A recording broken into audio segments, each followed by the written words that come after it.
Não é só quando estou pregando, não, naturalmente, né? Isso faz até mal, mas eu muito raramente tomo água. E isso não é bom, né? Se você faz isso também, isso não é bom não. Mas vamos deixar para cantar amanhã. Então quem quiser ouvir cantar vai ter que ir amanhã lá no Silvino, né?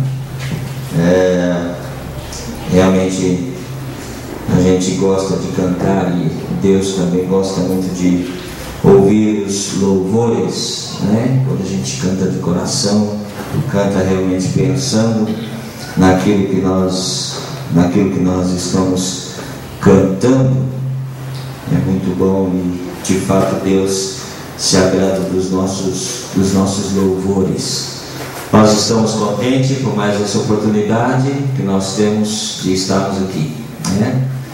Estamos felizes mais uma vez, vamos expressar, de estarmos aqui novamente com os irmãos. Eu fiz menção ontem do nosso irmão Zé Carlos, né? Não estava, hoje ele está aí.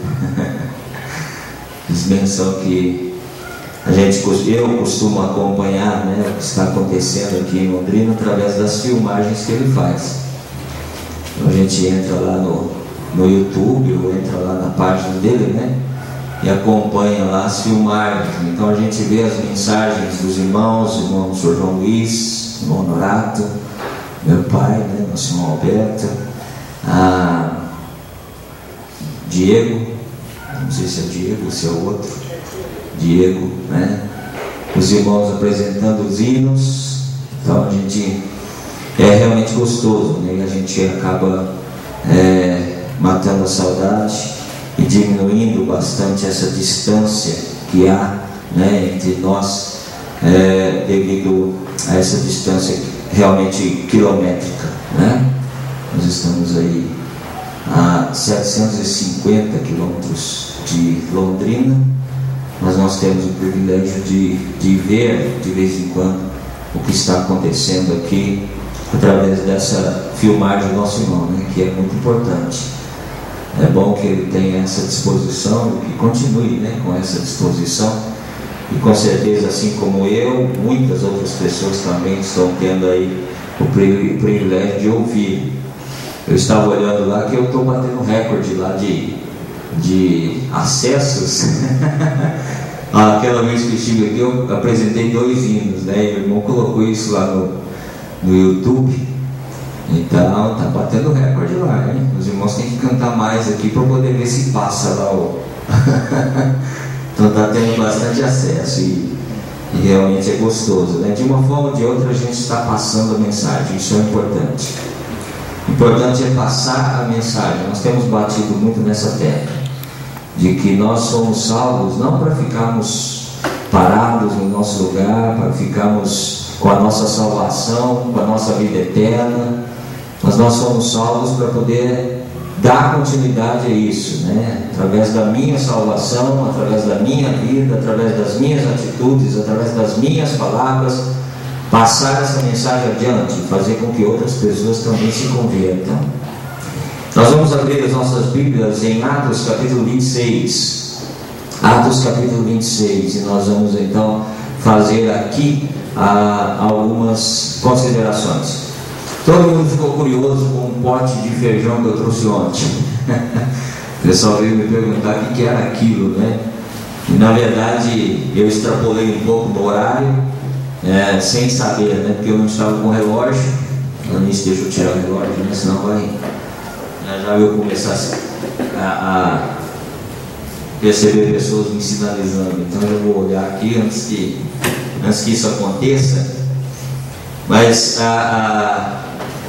eu fiz menção em uma das ocasiões que eu estive aqui. Eu fiz menção. Meu horário está certo o relógio? É isso mesmo? 20 para as 9. Então a mensagem hoje vai ser curtinha. Então eu fiz menção da outra vez que eu estive aqui, que eu tinha feito um teste no Dinâmica lá em Londrina, lá em Araxá, para poder fortalecer o ensinamento de que ninguém pode fazer 2 coisas ao mesmo tempo. É impossível fazer duas coisas ao mesmo tempo e fazê-las com perfeição. E quem estava aqui ontem viu que nós estávamos falando sobre Elias, chamando a atenção do povo de Israel com relação ao fato de eles estarem cocheando entre dois pensamentos, deles estarem caminhando em dois caminhos ao mesmo tempo. Ou seja, eles estavam cultuando a Deus, mas também cultuando a Baal. E o Senhor então envia Elias para restaurar realmente o culto a Deus, para mostrar através de atos realizados que Deus estava vivo e que o Deus de Elias, o Deus de Israel, é de fato o único Deus, o único Deus. E ele conseguiu provar isso. Então eu trouxe aqueles feijões porque eu queria convidar algumas pessoas à frente para fazer duas coisas ao mesmo tempo, ou seja, cantar e contar. Então a minha intenção era colocar alguém aqui na frente cantando um hino, cantando um corinho, e enquanto cantava ia contando os feijões, né? Isso era apenas uma dinâmica para mostrar que é difícil fazer duas coisas ao mesmo tempo. É difícil. Então por isso que a palavra de Deus fala que ninguém pode servir a dois senhores. Ninguém, né? Ou nós somos servos de Deus, ou nós somos servos do mundo. Não há como andar nos dois caminhos. Não há como andar com um pé no caminho do Senhor e um pé nos caminhos do que não é agradável ao Senhor. Ninguém pode servir ao Senhor e ao mundo ao mesmo tempo. Não há comunhão entre a luz e as trevas. Então aí está explicado o porquê do potinho de feijão, né? Ficou, pessoal, alguns ficaram curiosos porque eu trouxe o feijão para a mesa, mas não usei o feijão, né? E alguns queriam até comer o feijão, que era feijão abençoado. Mas não é não. Então está explicado.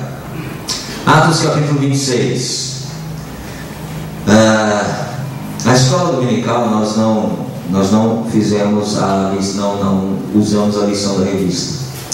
Mas quem estudou a lição da revista, quem olhou a lição da revista, via que ali estava falando sobre a conversão de Saulo, né? Ali estava falando sobre a conversão de Saulo. E o trecho que nós vamos ler hoje, ler agora nessa noite, vai nos levar exatamente ao próprio Paulo contando a sua experiência ou a experiência da sua conversão. Mas como eu disse no começo, cada um de nós que já nos convertemos, que já somos servos de Deus, temos a responsabilidade de levar adiante, quer seja com palavras ou não, que toda a humanidade precisa de converter-se a Deus, quer seja com palavras, quer não, para não ter aquela desculpa de dizer, eu não sei pregar, né? Então é totalmente possível anunciar o Evangelho sem expressar qualquer palavra. É totalmente possível testemunhar da salvação de Deus sem a necessidade de proferir palavra alguma. Você pode anunciar o Evangelho distribuindo folhetos, não precisa falar nada. Se você quiser falar alguma coisa, por favor, aceita esse folheto, né? Eu acho que todo mundo consegue fazer isso. Você pode anunciar, você pode falar do Senhor Jesus Cristo sem ao menos fazer nada, permitindo que as pessoas olhem para você e vejam em você o Senhor Jesus Cristo, e eles vão desejar, e isso vai despertar. O Espírito Santo vai mover, vai trabalhar o coração das pessoas que convivem com você para desejar ter a mesma vida que você teve. Então você tem que mostrar o Senhor Jesus. Isso é uma forma de evangelizar. Nós estivemos, quem esteve lá hoje no Maracanã pôde ouvir um pouco sobre isso, né? Sobre o fato de que nós somos espelhos que Deus usa para apresentar ao mundo a glória do Senhor Jesus Cristo. Não foi isso que nós falamos hoje lá no Maracanã? Quem estava lá? E nós estivemos olhando para os cuidados que ele precisa ter para um espelho, para que ele possa refletir com perfeição refletir com clareza, para que as pessoas possam ver o que, com clareza, com perfeição, o que está sendo refletido por um espelho. E ali nós estamos falando da nossa vida, uma vida realmente consagrada ao Senhor, para que as pessoas possam ver, para que as pessoas possam perceber em nós o Senhor Jesus Cristo. Isso também é uma forma de anunciar o Senhor Jesus Cristo. Então nós vemos aqui em Atos 26, a nossa hora já está correndo. Em Atos 26 nós vemos o próprio apóstolo Paulo fazendo menção da sua conversão, fazendo menção do encontro que ele teve com o Senhor Jesus Cristo. Ele foi colocado perante o rei Agripa. Isso está no versículo, no capítulo 26. Ele foi colocado diante desse rei para defender-se. E nessa ocasião, então, ele conta o que aconteceu com ele.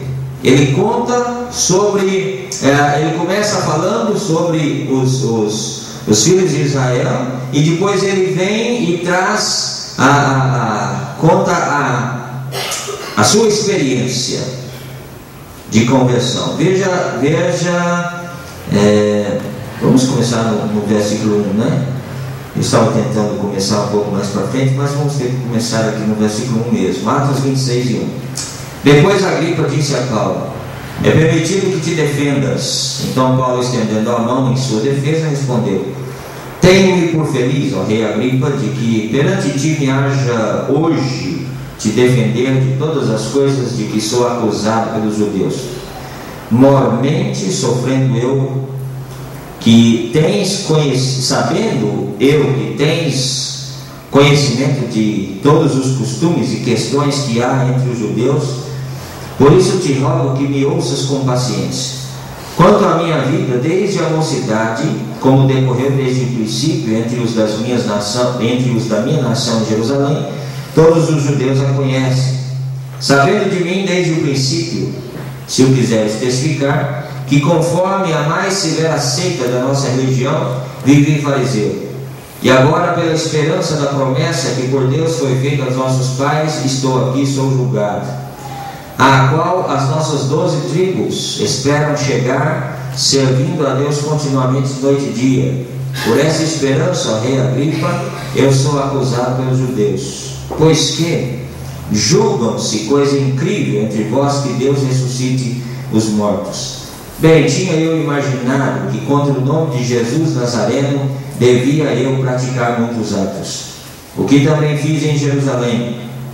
E havendo recebido a autorização dos principais dos sacerdotes, encerrei muitos dos santos nas prisões, e quando os matava, eu dava o meu voto contra eles, e castigando-os muitas vezes por todas as sinagogas, os obriguei a blasfemar, e enfurecido demasiadamente contra eles, até nas cidades estranhas, os persegui.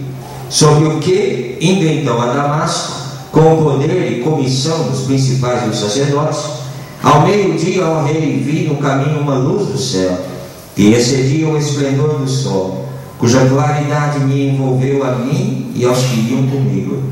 E caindo nós todos por terra, ouvi uma voz que me falava em língua hebraica, e em língua hebraica dizia: Saulo, Saulo, por que me persegues? Dura coisa te é recalcitrar contra os aguilhões. E disse eu: quem é, Senhor? E ele respondeu: sou Jesus, a quem tu persegues. Mas levanta-te e põe-te sobre teus pés, porque te apareci, por isso, para te pôr por ministro e testemunha, tanto das coisas que tem visto, como daquelas pelas quais te aparecerei ainda, livrando-te desse povo e dos gentios, a quem agora te envio. E agora no versículo 18, nós temos aí: para lhes abrires os olhos, e das trevas os converteres à luz, e do poder de Satanás a Deus, a fim de que recebam a remissão de pecados e herança entre os que são santificados pela fé em mim. somente esses versículos e que o Senhor mais uma vez possa abençoar e acrescentar a sua palavra aos nossos corações. Amém. Nós temos aí um pequeno relato da conversão de um homem religioso. Paulo era um homem religioso. Paulo era um homem zeloso para com a sua religião. Zeloso para com a sua religião. Ele tornou-se realmente um perseguidor dos seguidores do Senhor Jesus Cristo, porque Paulo não reconhecia o Senhor Jesus Cristo como sendo quem ele professava ser. Para Paulo, o Senhor Jesus Cristo não era o Filho de Deus. Para Paulo, o Senhor Jesus Cristo não era o Salvador. Para Paulo, o Senhor Jesus Cristo não era o Messias. Por isso, ele perseguia e ele tinha autorização por parte das autoridades religiosas da época para perseguir aqueles que se apresentavam como seguidores do caminho. E ele assim fazia. Mas como ele mesmo contou, uma certa ocasião, ele teve autorização das autoridades religiosas para ir até Damasco, porque lá estavam também grupos de pessoas servindo o Senhor Jesus Cristo e anunciando o Senhor Jesus Cristo, falando do Senhor Jesus Cristo, pregando o Evangelho do Senhor Jesus Cristo, falando da morte do Senhor Jesus Cristo, falando que eles o haviam crucificado, falando que eles o haviam assassinado com seus pecados. E Paulo então conseguiu as autorizações e foi até Damasco no intuito de trazer preso mais um tanto de cristãos. Mas em meio ao caminho ele tem um encontro com aquele a quem ele estava perseguindo. Um encontro aquele com quem ele estava ou a quem ele estava perseguindo. E Paulo pôde ter o privilégio e a satisfação de ser alcançado pela graça, pela misericórdia, pela bondade, pela benignidade do Senhor. Ele estava a caminho de Damasco para trazer preso todos aqueles que se apresentassem como seguidores de Cristo. E agora, em meio ao caminho, ele tem um encontro inesperado. Momento em que ele não estava esperando, uma coisa que ele jamais esperava acontecer, aconteceu. Aquele a quem ele perseguia vem ao encontro dele. E o Senhor então, ele mesmo contando que ao meio-dia ele viu uma luz no céu. Ao meio-dia ele viu uma luz no céu que excedia o esplendor do sol. Claridade essa que envolveu a ele e envolveu aos que iam com ele. E nesse momento aquele homem poderoso, aquele homem arrogante, ele é lançado por terra. Ele é lançado por terra. E quando quando o Senhor o chama pelo nome, Saulo, Saulo, por que me persegues? E ele disse, mas quem és tu, Senhor? E o Senhor, eu sou Jesus, aquele a quem tu persegues. Se nós estivéssemos no lugar de Saulo, com certeza nós pensaríamos, agora eu estou frito, né? Agora eu estou frito, usando uma linguagem aí que nós conhecemos. Eu estou frito. Eu achava que tudo isso não passava de boato. Eu achava que tudo isso não passava de uma falsidade. Eu achava que tudo isso não passava de um conto inventado por parte dos judeus, homens que se apresentavam como seguidores de Cristo. Eu achava que tudo isso não passava de uma fábula. E agora O que vai ser de mim? Eu imagino que o espaço de tempo foi um espaço curto, né? Foi um espaço curto de tempo. Aquele diálogo do Senhor, quando o Senhor falou, quando uma voz do céu fala com Saulo, e Saulo pergunta: quem és tu? E o Senhor fala: eu sou Jesus, a quem tu persegues. Eu imagino que, embora tenha sido um espaço de tempo curto, foi tempo suficiente para passar um filme na cabeça de Saulo, lembrando de tudo que ele havia feito até então, por não crer que o Senhor Jesus era realmente quem ele apresentava ser.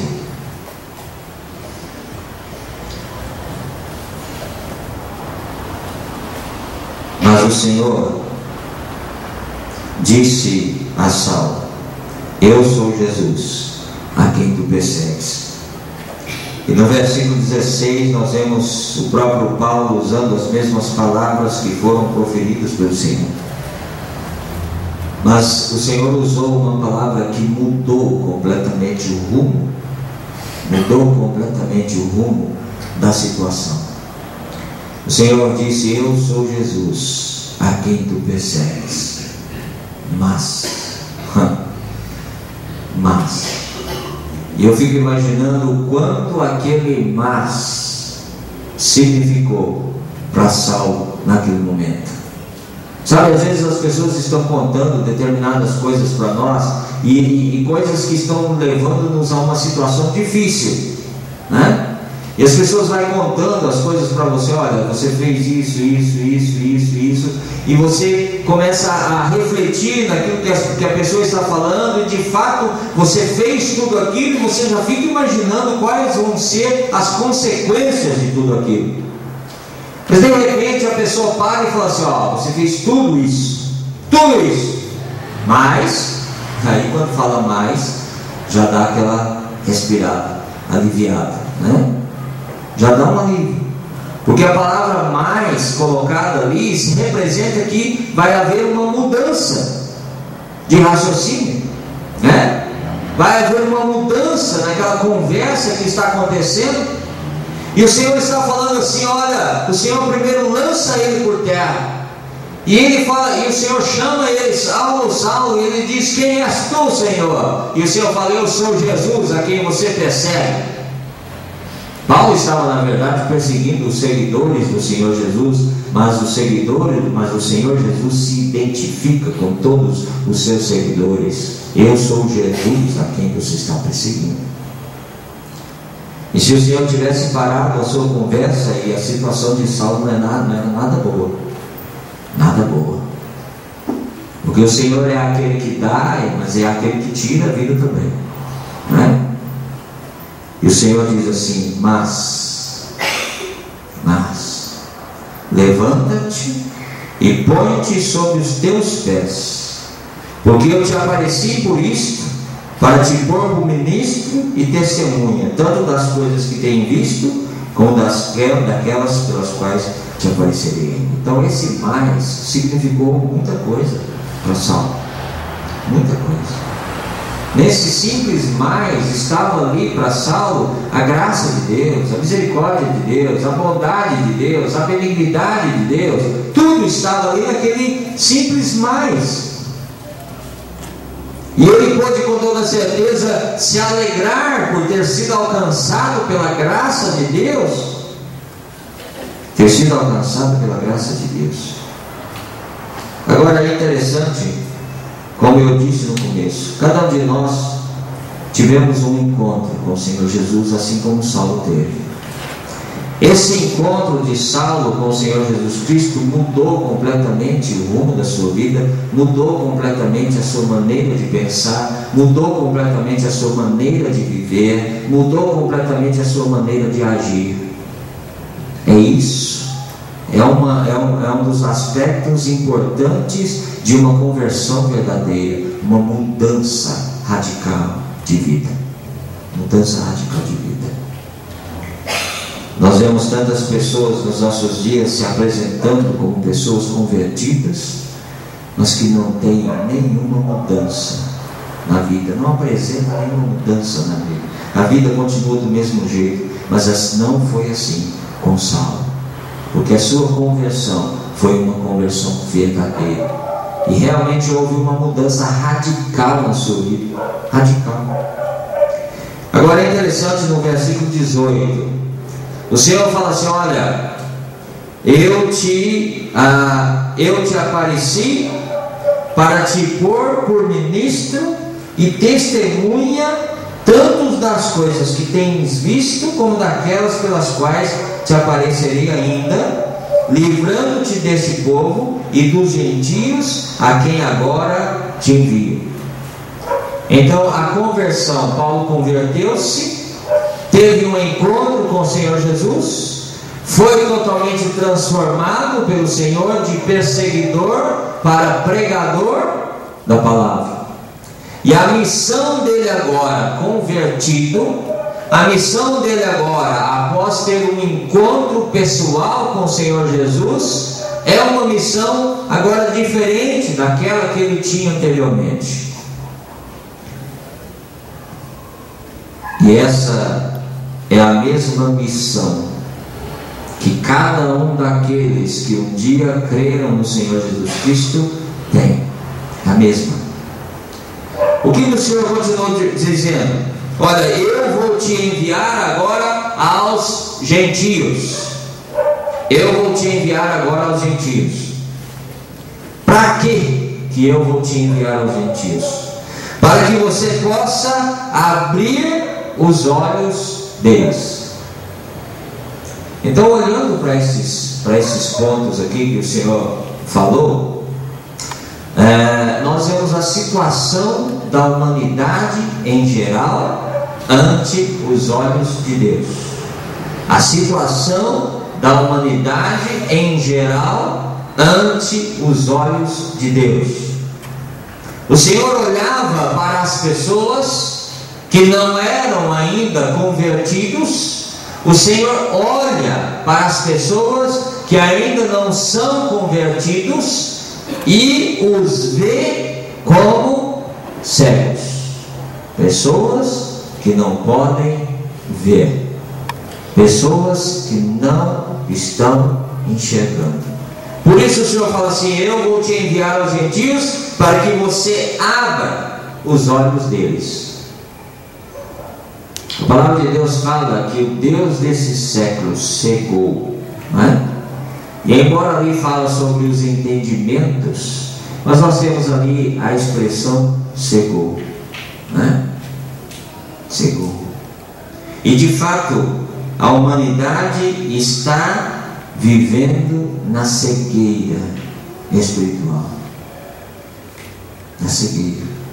Embalados pelos prazeres desse mundo, promovidos por Satanás. As pessoas estão aí vivendo a sua vida, alguns até professando serem servos de Deus, seguidores de Deus, mas na verdade estão cegos. Depois nós vemos também o Senhor falando assim: converter eles das trevas para a luz. Ou seja, lembramos mais uma vez que o mundo jaz em trevas e que o Senhor Jesus Cristo veio para ser a luz. A luz. O homem está nas trevas e cabe àquele que já teve um encontro com o Senhor e que vive na luz, cabe a esse a missão de, quer seja com palavras ou até sem palavras, fazer com que estas pessoas venham para a luz. Venham para a luz. Depois o Senhor diz para converter a eles do poder de Satanás para Deus. Então, aqueles que ainda não tiveram um encontro com o Senhor Jesus, estão vivendo na cegueira espiritual, estão vivendo ainda nas trevas, e estão ainda sobre o poder de Satanás. Será que isso é bom? Creio que se nós perguntássemos para uma criança, com certeza ela nos responderia que não é bom. Não é bom. Mas é a realidade.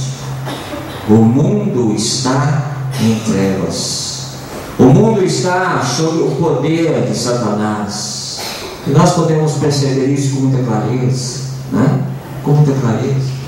Nós olhamos ao nosso redor, nós olhamos para o dia a dia, nós olhamos para a maldade aumentando a cada dia.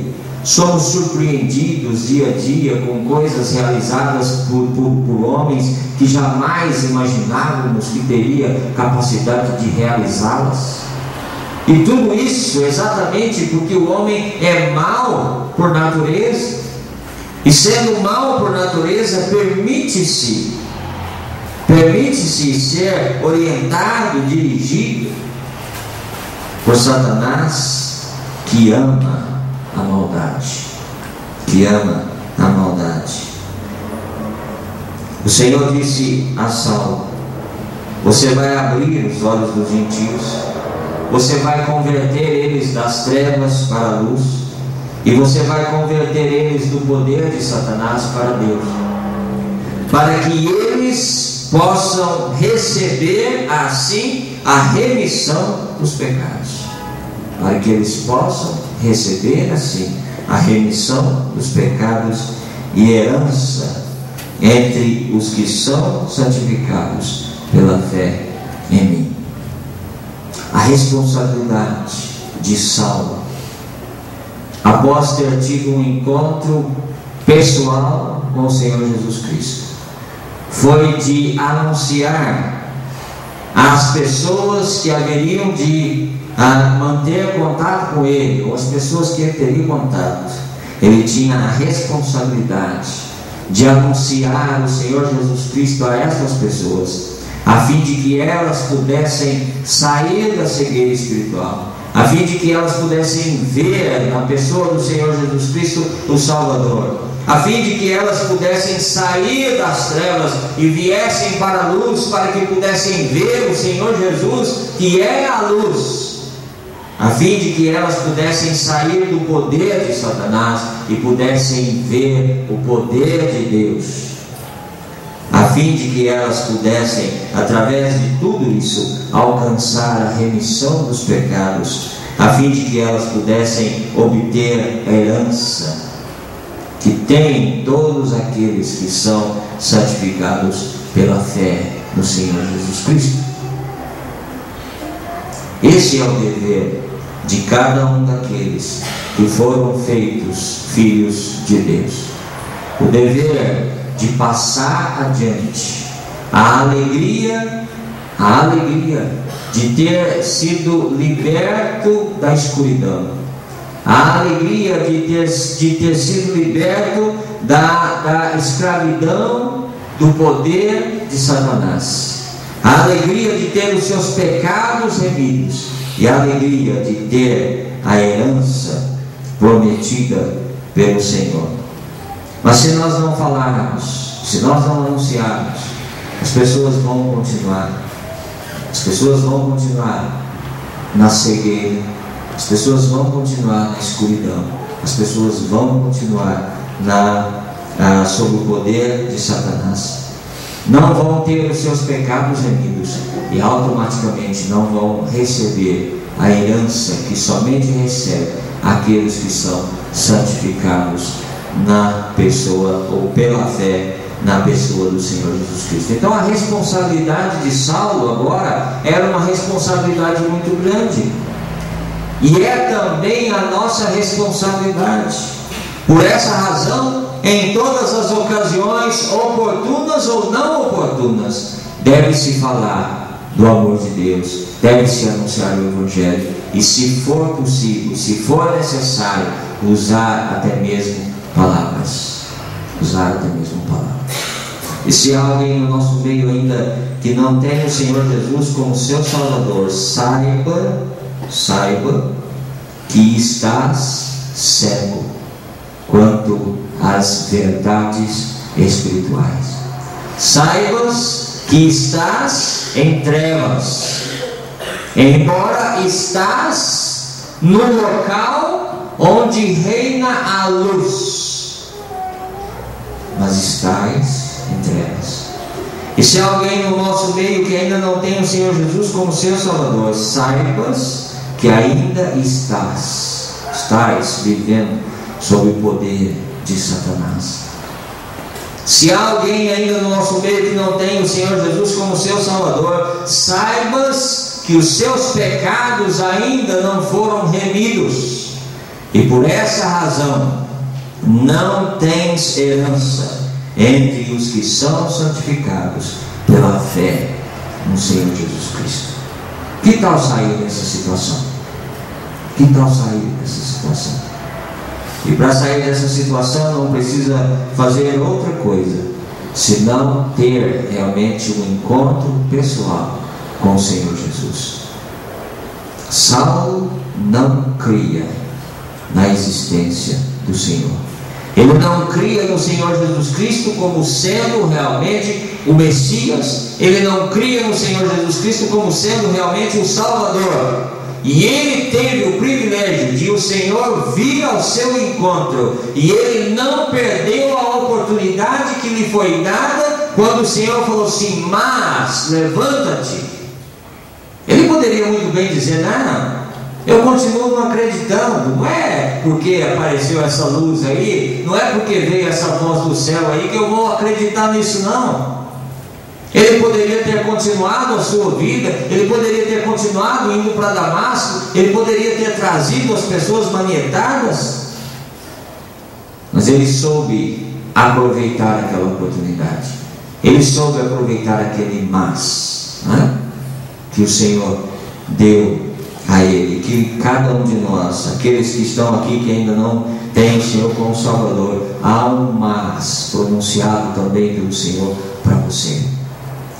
A palavra de Deus diz que o salário do pecado é a morte, mas o dom gratuito de Deus é a vida eterna. Pense nisso e saia daqui aproveitando o mas que o Senhor ainda está dispensando para você. Amém.